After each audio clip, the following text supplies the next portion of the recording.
So as part of behavioral targeting, we can send out price drop alerts, we can do back in stock alerts, we can do low stock alerts, and we can also use segment builder as well as create behavioral lists for retargeting on things like social media or on your Google ads as well. So we can export email addresses to go ahead and send them out to people and start to target on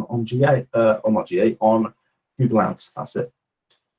So just hop into the platform now, and we're going to sort of go through the different areas of segments and what we can start to do with them.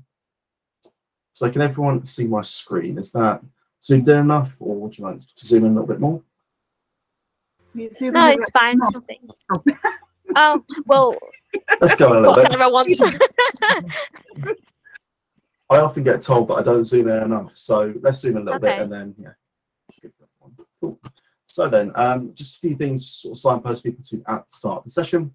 We've got the question mark up in the top left corner. Essentially, this will be dynamic for every page you're on, and we'll give you relevant help text as well. It also gives a great link to the tactics library, which is in Fresh Relevance, and we have particularly great guides on how to use the different areas of behavioral targeting in there. So I go down, we can look at how we can create some back in stock and low stock triggered emails and price drop triggered emails. So really, really good there. So there's some really easy to follow guides within the tactics library for you to see. I can also send them around to you after the session, just so you have them all to hand. We also have a video icon here. What this will do is we'll show you relevant videos for what page you're on and give you some really easy to follow how-to videos on exactly what you're looking at in Fresh Relevance. And then also, just to note, our support team are always on hand. If you have any questions, feel free to reach out to them. They are an incredible bunch, so feel free to ask any questions to them. So where do we find segments? We're going to go over to the left-hand side of the navigation and drop down on data and then click on segments. Now we have two different types of segments. I want to firstly cover the behavioral segments and then cover product change segments. So to create a new segment, what we can do is we can click on the create segment button here and then click on behavioral. So we have all these options here. I want to first of all cover behavioral segments. So what we can do with behavioral segments is start to analyze different customers, what their behavior is, what products they're browsing, and really what they're looking at. So we can maybe start to inform our marketing decisions a little bit more. I'm greeted with this screen here when I create it. And what I can do is drag in different rules to refine exactly who I want to put into this segment and what different people I'd like to look at. Just a quick note that I'm in the demo store right now. So this is our fake store within Fresh Relevance that we use to demo things.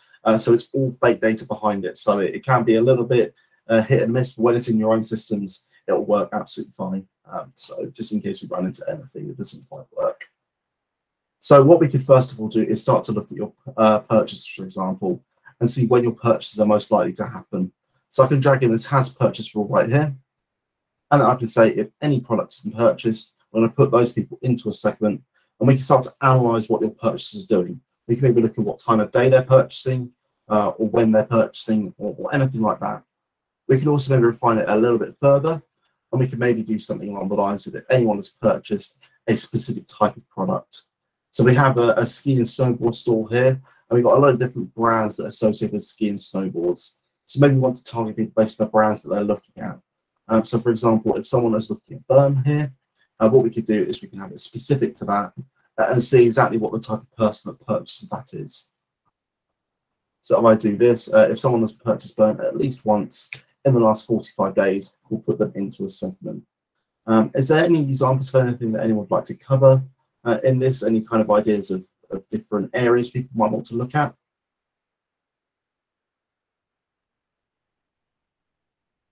No, cool. I guess maybe like, sorry. I guess maybe like browse behavior. So it has browsed more than once, so they're showing some intent. Cool. Yep. So we could also add in has browsed, and let's say that they browsed any product, maybe let's say any product in the last 45 days as well. So they've also had intent of browsing. Yes, how? Could you do anything like someone that hasn't, purchased in the last month that has purchased in the last 3 months? It's kind of like a lapsed customer. Yes and no. So we can do the first bit, which is someone that hasn't purchased the last month. However, segments don't go back more than 45 days. So we could look at, days. Okay. yeah. So we could look at someone that hasn't purchased in the last month, or someone that has purchased in the last 45 days. Okay. So what I can do on that one, if I drag up this, we've got someone that has purchased in the last 45 days here. We'll do any product. Any Then product. I drag in again, this has purchased. And if they have purchased no products in the last 30 days, then we can put them into that segment here. Right. Okay. Thank you. Cool. There's a really nice use case there. So let's generate this segment actually. So let's call this one disengaged. We also have the option here in the options tab to regenerate the segment. So every X amount of days, we'll have it regenerating and repurposing itself. So we can analyze again. So let's have this going every 7 days. It'd be a nice sort of weekly thing that we look into and start to analyze. So I click on save and then generate. It can take a little bit of time to generate. So this is all the perfect chance to answer any other questions that you may have. No. Anything to add, Daisy, do you think? No, wicked. Excellent. Actually, I do have one, Will. When I've created this segment, I can then just use it to send e-shots to. What would you mean by e-shots? Like say like I've got an email that I want to send out to prompt them to come back to either browse or to buy or look at their previous order history. I can use this list where I'm not sure where it will be generated to, but I can use this list to do that. What we can do is we can have a look in the what comes out of the segment. So I'll go to that bit now, and we can export all of the email addresses for the relevant people in there, and That's they can cool. do with that Okay. what you wish. Yeah, that's really cool. Okay. Well, I'll make sure I'll show you that one. Just before you hop over, Will, on the post build tab, so you can have this automatically upload to your ESP. Yeah, because it's already connected to ours on our platform. Okay. Yeah, so you build that segment and then at that regeneration, so the 7 days Will just popped in, that'll trigger there, and then you could build a workflow off that data being delivered. You might want to use, well, if you just go to the options tab, that's where the rebuild time might come in important. So if you've got a schedule running on your ESP side that's due to pick it up, you just want to make sure that those times match. Yeah. You probably want to run the segment maybe like an hour or two before, just for safety. And then we know all the data's loaded before your ESP then starts to trigger emails. Yeah. Okay. So 1 or 2 hours before. Yeah, so that's for the regular stuff. Yeah. But I think Will was just about to show how you could do it for a sort of one-off. That's great. Thank you, Daisy. So that one has been generated. So hopefully, if I go back down to segments, so I'm going to click back on data and segments, and it should come up in this list here. I've named it disengaged. Okay, so disengaged is here, and we can see a lot of people have come into it. So what I can do is I can click on the right-hand side. You see these 3 little dots. I can click on that, and then I can click on this segment analytics button, and then we can have the generated segment all here. So first of all, to download all of these email addresses, we can download segment up here, and then it will give you an Excel file. So we can go ahead, generate this. Eventually, this is probably a massive file, so it'll take a little bit of time. Yes, Sarah? So this would only be necessary if you're not connected to your ESP, isn't it? Daisy? This is you'd only download it if you weren't connected to your ESP. There's some other times you might not want to. So let's say you've got a new product launch coming up and you want to export people from that category. You maybe don't want an automated workflow. It might be quicker for you just to grab a list and then re-upload it. Oh, okay. So you'd upload it into your ESP, yeah, and then just do a campaign. Yeah. Okay. So this is X trigger really. Then anything that's not trigger based. Yeah. Absolutely. Or any targeting in sort of any ad platform, social retargeting, those sorts of things as well. It depends how that's connected to your ESP as to whether that can pick it up, but equally, one of the options as well is to put it in an SFTP. So even if we can't directly connect with your ESP, as long as they can pick something up from a location, we can put it in a location. Okay. So there's a few options for you. Lovely. Thank you. Thanks for that one. So you can see that's coming here, and then I click on this little button here, and it will download all of those people in that disengaged segment. What I can also start to do is analyze these customers, so I can see the amount of sessions they've had, the days since they last came onto the website, and we can also look at different things, the days since they last purchased. But the one that I really, really love in particular, first of all, is the device. So which device are they browsing on, and which device are they actually making their purchase on. And maybe this could inform exactly how the payment methods work. So we're noticing a lot of people are purchasing on mobile. They may be out and about, and they don't have their card information on there. Or if they're browsing a lot on mobile, but not actually going to purchase on mobile, maybe it's a little bit hard for them to go ahead and purchase right away. So maybe we want to add in something along the lines of adding PayPal, or something that's easier for customers to add their payment information and get a sale across the line. So you can use this information here. What I'm also going to do is show you just down here the day and time. So we found some really, really interesting results of different customers on what day of the week and the time of day and also the day of the month that people specifically like to purchase on. So for example, we can see here that 5 in the morning, 9 in the morning, 2 in the afternoon, and 9 o'clock in the evening on this fake one. It's really, really powerful. The viewer might be a little bit different, and maybe this could be a really, really nice way to inform when you send out the business as usual emails, or maybe you've sent out the business as usual email before that, and it's shown that it's working quite well. So really, really nice use cases there for you.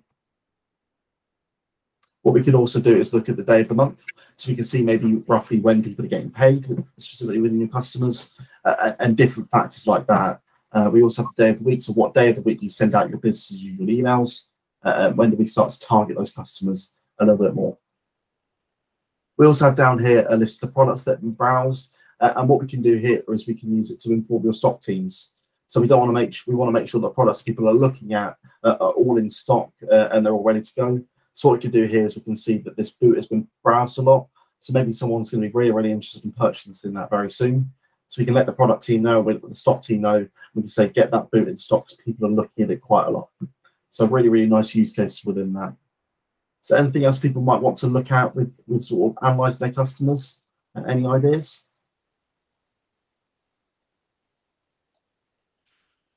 I think we were talking earlier ahead of this session that actually this is a really great tool for sort of advising on where you should put ad spend as well. So if there's a particular category that you want to push, you could build a segment of people that have purchased from that category, see which products are they interested in, so when we say tags in Fresh, we're talking about sort of categories. So what other categories are they interested in that you could start pushing? Again, what day of the week are they most engaged? And this is all information that you can use to, I will say, inform your marketing decisions. I love that. But yeah, understanding your customer is one of the trickiest things, I think, for marketers. We can make content, obviously you can test and optimize, but this is giving you that foresight before even getting to that design, and the amount of ideas and trends that you can just pick up by playing around with this as well. So you've got those sort of transactional email exporting, but actually the understanding of the customer as well. I'm a data nerd, so I love this page. I mean, following on for what you just said, Daisy, this product section that you have here will really help with us automating our emails. We've always found it quite challenging because we've had to go aside and analyze the data before we can build the content, whilst this will help us do it quite seamlessly. So yeah, this is the bit today that I found most interesting so far. There's one extra thing to show you before we go, the comparison rule. Okay. Thanks for reminding me. So we can go up to the top here and we can have it comparing to another segment. So there's plenty of segments that you've already built earlier in the demo store, but you can go ahead and sort of go ahead and build different ones for yourself and start to compare them. So for example, I'm going to make sure I've done that one. What we can do is have a look at our mobile purchases, for example, and see your customers that are purchasing on the mobiles and how they compare.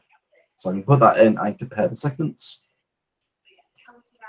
And then what we can see here is exactly how they both stack up. So we can see the mobile purchase have less sessions. We can see that they've been more recently, and we can see different things on these different groups of people and different groups of customers. So it's really, really interesting. Maybe a nice one would be to see how your mobile purchases can compare to your computer purchases, for example, and see exactly what the difference is between them, how often are they on the site, and things like that. So it's a really nice use case there. Anything else to add on that one, Daisy? Any questions? Nope, just that this happens to me every time I click on something with no data in it. But that one at the top left is probably the best one, where you can see the side by side. Hold down a bit, the mobile, that one. Yeah. So you can see side by side, and you can really easily pick up those trends. There isn't a limit to how many you can analyze together, and if you see in the right hand corner there's like a draggy thing, so if you are adding loads of data in, you can just pull that out so that you can see it in more detail. So it's really nice and dynamic as well to make the page based on what you find interesting about your customers. Are there any other questions on the behavioral side of things, or should we get into the other side, which is the product change segments? I'm going to take silence as gold and maybe go straight into that. So I'm going to sort of explain all of the options we have available to us. And I'm actually going to try a little poll here of what we want to build out. So we were in a call yesterday with Dot Digital, and they had this as part of it. And then Daisy and I started nerding about it and saying we need to do this in our sessions more. So what we're going to do, we've got different options. So we first of all have back in stock. So if a product that someone's browsed wasn't in stock and it's just come back into stock, we can go ahead and send the triggered email to your customers. So long as you have the triggered emails and the behavioral targeting module. We have price drops. So let's say that someone's browsing a product, it has suddenly dropped in price, and we can go ahead and send a triggered email off the back of that. And we can also do a low stock. So when someone's looking at a product and suddenly it's low in stock, we can send out a triggered email to get some urgency and get people back onto that. So I'm going to go ahead and launch that and see exactly what people want us to build. Has that worked? I want to see the poll.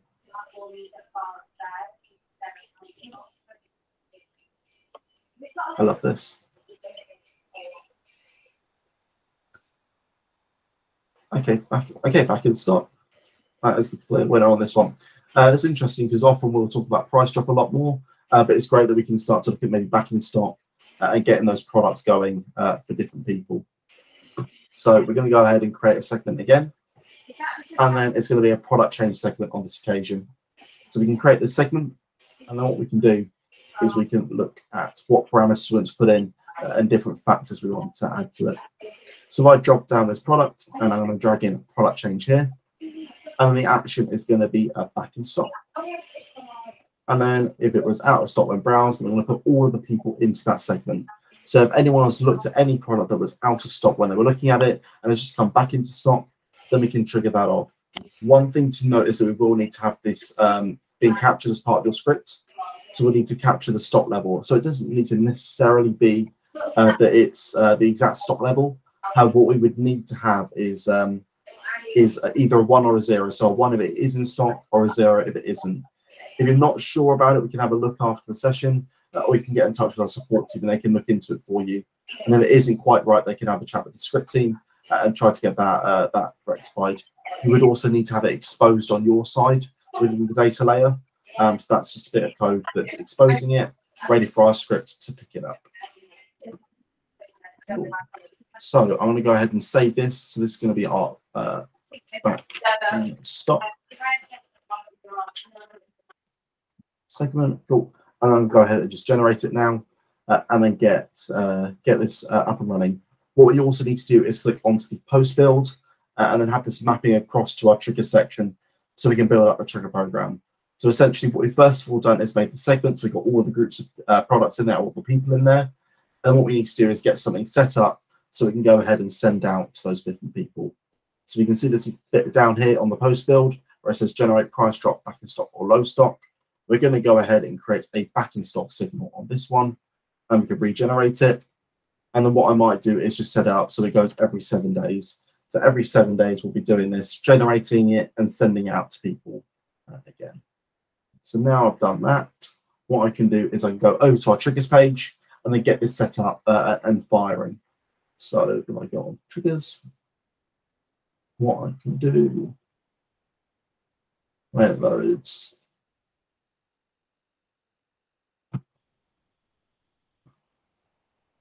cool. What I can do is go down and set this up. So it would be the back in stock, probably this one that's down at the bottom that I've just set up.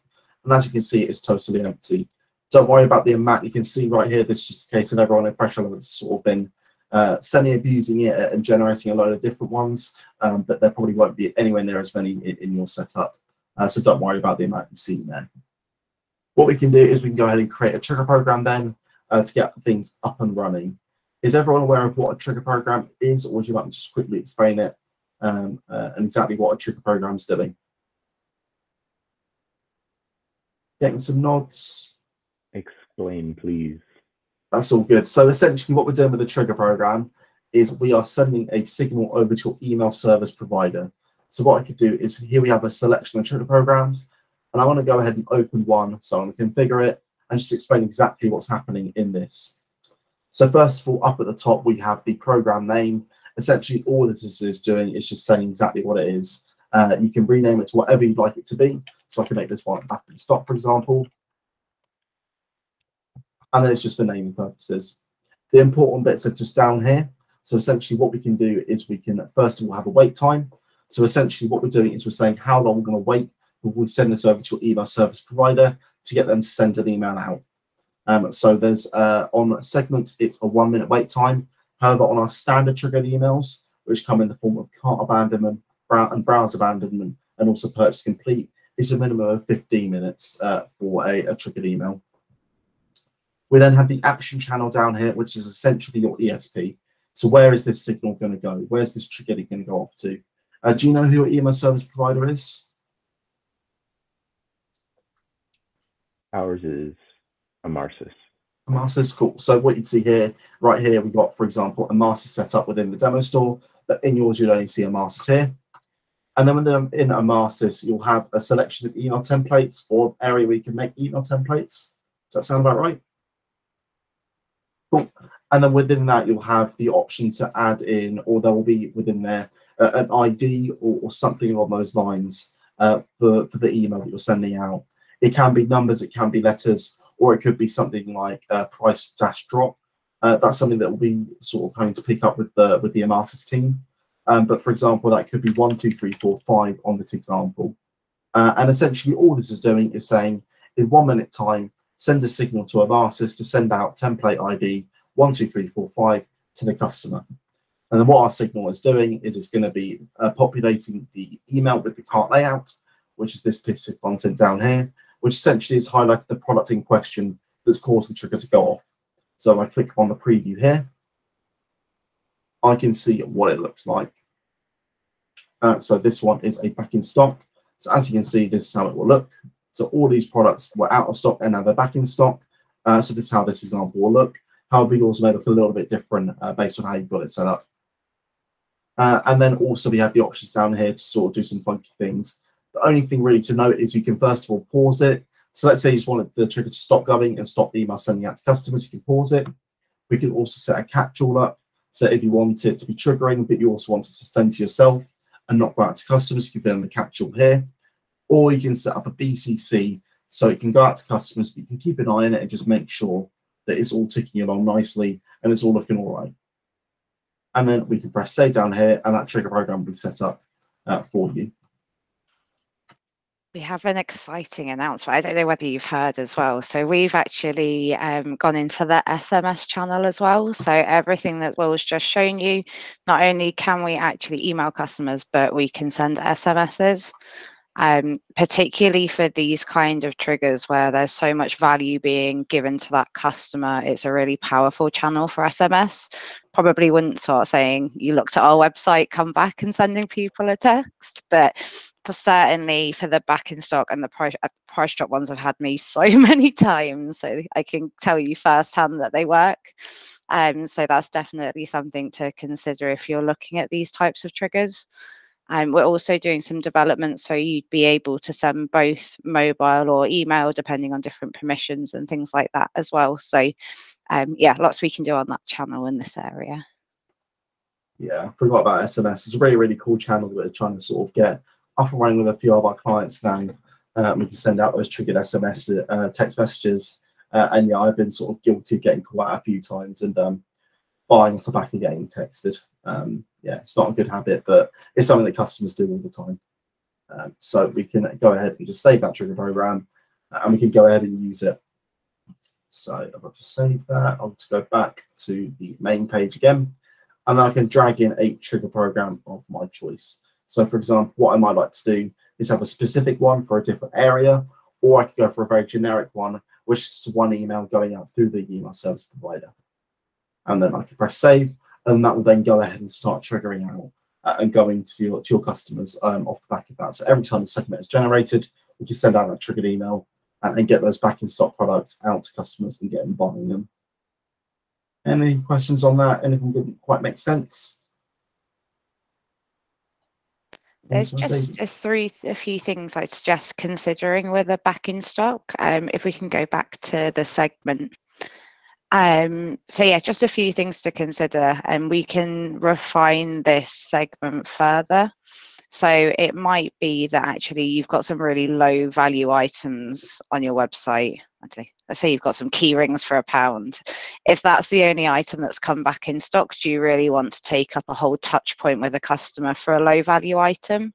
Perhaps not. So you might want to use these rules to say we'll only email people, or we'll only contact people, sorry, if the item's at least £5, or at least an amount you want to convert with. So that's something else to consider. Another thing, and I'm thinking for you guys, Matt and Adamantia, perhaps if someone's purchased from that category recently, then you again might not want to send it. So let's say they came to your website, they needed something fairly urgently, potentially looked at a product that was out of stock, but they've bought their replacement. So again, just thinking about, are there any groups of customers or situations where it maybe doesn't make sense? If you click on the preview products button, Will, you can actually see what, yeah, that's the one.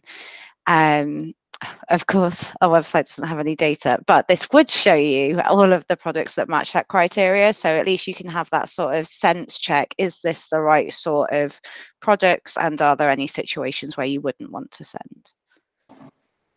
At that point, we certainly have a fair amount of sort of exclusions for what we can and can't retarget on. So we'd want to put in do not include product IDs and then list them.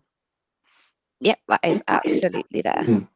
Cool. So for that use case in particular, what we do is drag in a product field, and what we can do is say if any of the products with the tag is none of the tag value, then we can do it that way. Or if it's by individual ID, we should be able to on the product field again.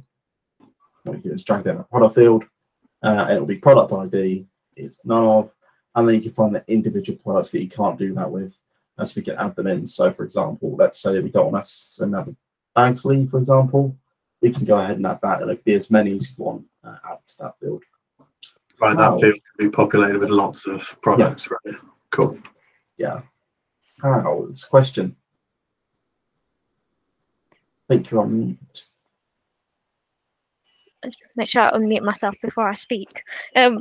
My question is, can you send signals from Fresh Relevance to trigger your emails based off based off back in stock? Yeah, can you do it manually? The reason why I'm asking this is because online on our website, everything says it's in stock, and we never take off the in stock. We never take stock to say, oh, it's not in stock. The reason why we do that is we're in industrial supplies, we're supplying to the B2B market, and customers already know that products that they buy online will be on a lead time. So we can never really turn it off to turn it back on to trigger that from Fresh Relevance to send the email. Do you possibly have an idea as to how we could get around that? And I'm only asking this from a point of view, for example, recently we've had struggles getting stock in for 3 of our products. They're like 2 greases and some belts.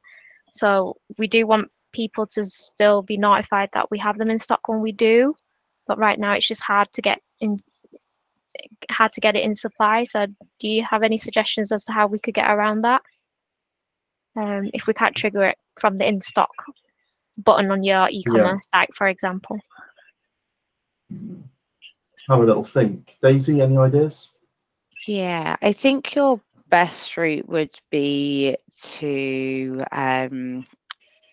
do you hold anywhere a list of what's in or out of stock? You just don't expose it. We do, but it's not connected to Fresh Relevance. It's in a different platform. Yeah. Of course. A product import would be your best solution there, because we could then be updating that. If it is just sort of 3 products, there is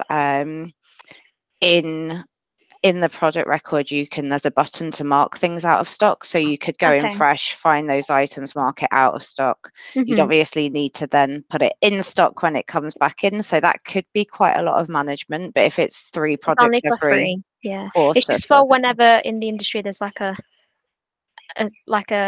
high demand in a product that we might not have, that's when we'd necessarily do it. But other than that, our products are always in stock. But you can do that in Fresh Relevance. You don't have to do it in your platform. Yeah, so you'd go to the products. I think, is it under? I can go to it. If there are any other questions on anything else, I can hop into that right now and show you how to sort of manually turn that off. The only other thing worth mentioning, how is the by default our recommendations are set up to exclude out of stock products. So just consider that those wouldn't then be pushed. So you might want to go and turn that off in your recommendations if you're going to start changing that stock level. But we can direct you through that. Cool. So any questions on this area, and then, or I can just hop over to that now and show you exactly how you can turn off and manually put products out of stock. Okay. So that's cool. So what we're going to do is we're going to go to reports, and it'll be in all reports just here. And then what I can do is on all reports, just go down and I can find in system data products. Okay. So I can see all the products that are known to the system and that have been picked up by Fresh Relevance, and there's a massive list of them here. And what we can do is we can go ahead and click into them and start to configure certain things. Okay. We can also look at how our AI is starting to work as well. So if I scroll down, first of all, what we're looking at is, have I gone past it? I might, is that new? Might move. What we can do is we can click on mark as out of stock, and that is then marked as out of stock on the product. So we're no longer seeing that as in stock for you. And that's all you have to do on that one. While we're in this screen as well, we can start to look at how different things in Fresh pick up for different things like recommendations as well, how everything's powered, and how all of these tags, for example, are working, and these different bits of data that we're picking up within Fresh Relevance. So really, really cool, this page. So go ahead and you look through all of the products that you have available and start to pick out different things that you might like to look at. So how the different tags are working. So for example, this one is within ski/snowboard. It's a women's product. It's top. It's from the brand Wear, and it's black, for example. That's different data we're picking up on this product. And we can see all of the products that we're seeing as being bought with it, and then all the ones that have been bought after browsing it. And then finally, what products our AI is determining is similar to the product based on different things, and the percentage of how similar it is as well. It's a really, really cool page here. But the main one we're looking at is marketing products out of stock. We can do that right here. We can also see the different reports as well from the product. So yeah, really, really cool page. I think we've got a new version of this page coming out. I was just trying to see if I could trigger it on our beta platform. But we're bringing in a lot more sort of merchandising features as well. So the same way we were looking at that segment data, but sort of on a product level. So definitely something to have a look into. But yeah, I'm sure we'll be shouting about it as soon as it's ready. There are about 15 minutes left. If there are any other burning questions or anything else anyone wants to be covered in the session. I've got one actually. Yeah. I know you're teaching us about behavioral segmentation and targeting. Are there any like basic ones that you think every merchant should probably set up?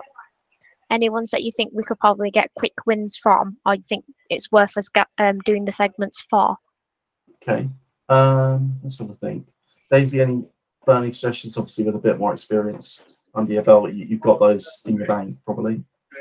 Yeah, definitely looking at visitors who haven't purchased, so new visitors versus purchasers. I think that's always going to be a good place to start. I mean, your number one question really is, why are people coming and not converting? So trying to break that down, maybe looking at those products, and it's almost Will gets annoyed at me because I call it Sherlocking, and I think I'm really funny. But essentially, you know, finding a trend and then diving into it more, being like, oh, I've noticed that a lot of people that come and buy, they're looking at this range of products. Okay, the people that are buying this range of products, what's different about them? The other thing this is great for as well is if you are looking at like optimizing your website, because it can, if you look at non-purchaser pages, you can find those sort of roadblocks. Yeah, maybe comparing different stages of the purchase funnel as well. So browsers versus carters versus purchasers.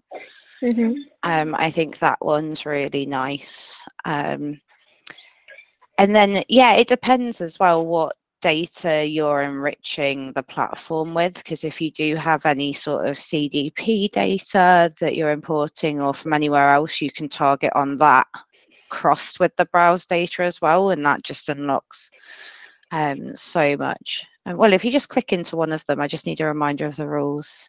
The behavioral product change. Yeah, behavioral. Let's go into what we just built.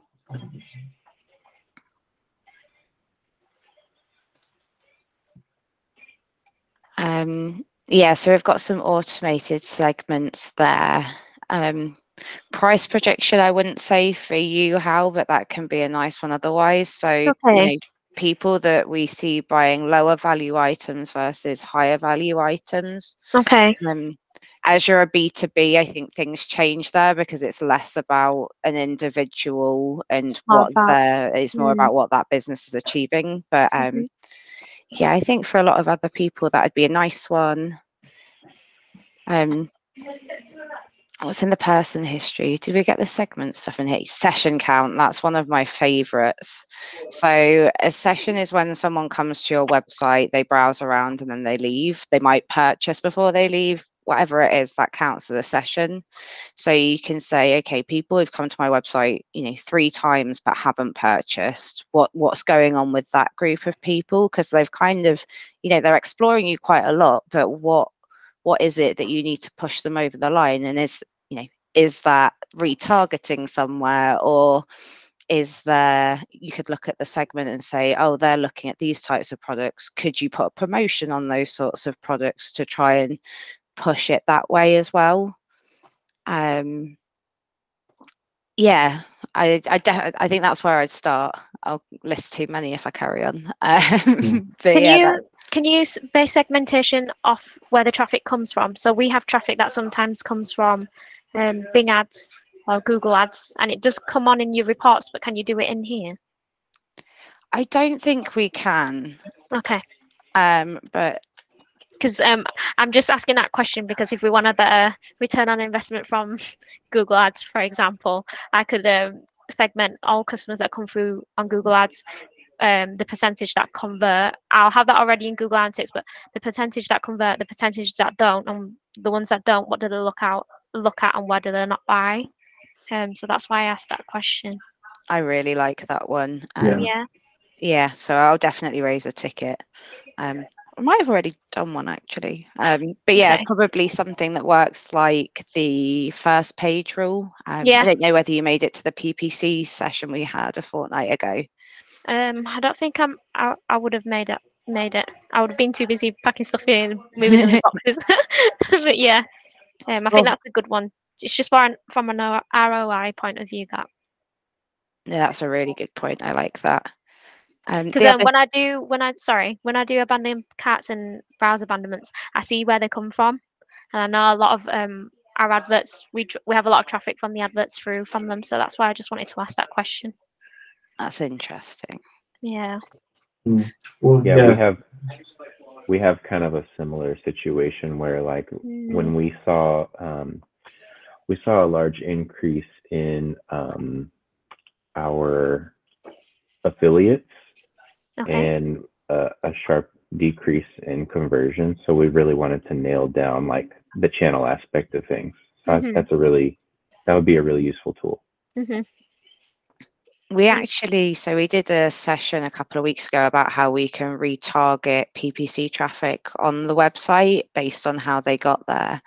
I don't know whether you have the module, Nick, but you can actually pass over affiliate information, so you could directly show, repress offers from your lower quality affiliates, let's say, or push, better promotions for those that are, or at least just report on it as well against your personalized content. So if that's of interest, let us know, and we'll let you get to know the platform a bit more before we throw you at some things that advanced. But yeah, there's plenty we can do on that front. Definitely, yeah. After that PPC session, definitely I'll have a chat with product and try and look into get that one built out, because yeah, it'll be a really nice segment to be able to look at and particularly target. Okay, any other questions from anyone?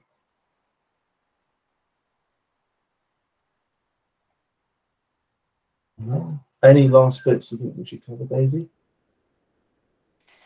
It might be worth looking at the price drop one quickly, just in case anyone is looking at that. You can just change. Oh no, you're not in the behavioural. Yeah. I mean, you set it up in the same way, so there's nothing to show, but just a few different considerations if that is something you're looking at. Yeah, I've got one down here that I was making. Blue Peter moment. Yeah, this one I made much earlier. So here we have just a quick price drop that I've made. So first of all, there are 2 rules in here, so you find them both within this product change field. And what we can do is first of all look at the price drop. So the product's dropped in price by more than 20%. Want to send this out. However, something that you may not want to do is, let's say the product's price was £1, for example, and it's gone down by 20%. That means it would have gone down by about 20p. And it's sort of, would it really be that valuable to send that out and risk sort of annoying a customer? So maybe what we can do is start to refine it. So if the product change is greater than, for example, £10, we could let them know, or we can refine that maybe so it's more than £1. So if the product's gone down by more than £1 and that was more than 20%, we'll send out that email and make sure that those customers know the product's gone down in price. So I'll click on save, and then also this is already been set up for the post build. So we've got this price drop made, and then what I can do is called WD demo price drop, and I can find this back into the emails. It's something that was made quite a while ago, so it should be there, and it probably will have stuff set up.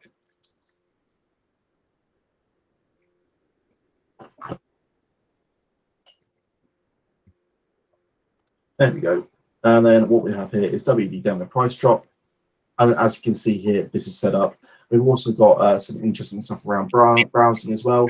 So if someone's recently browsing and has recently come back, we can also send that out. So we can also further refine these triggers as well and start to make sure that we're positioning them correctly and positioning them to customers that are engaged and more likely to convert.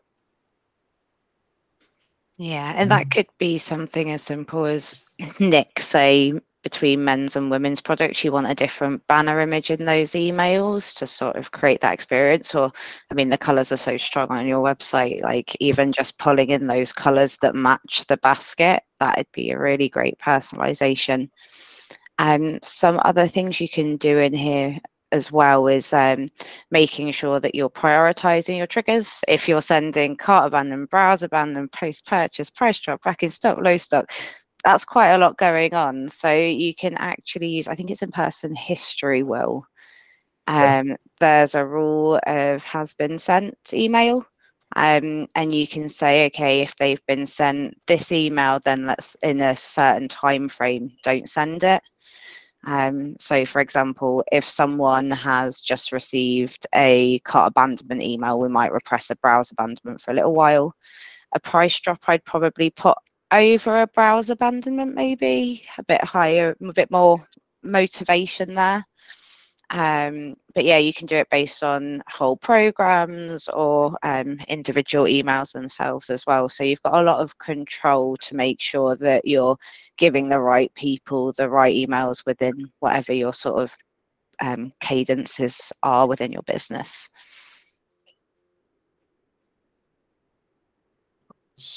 Cool. Well, there are 6 minutes left, so if there are any other burning questions, we can cover those.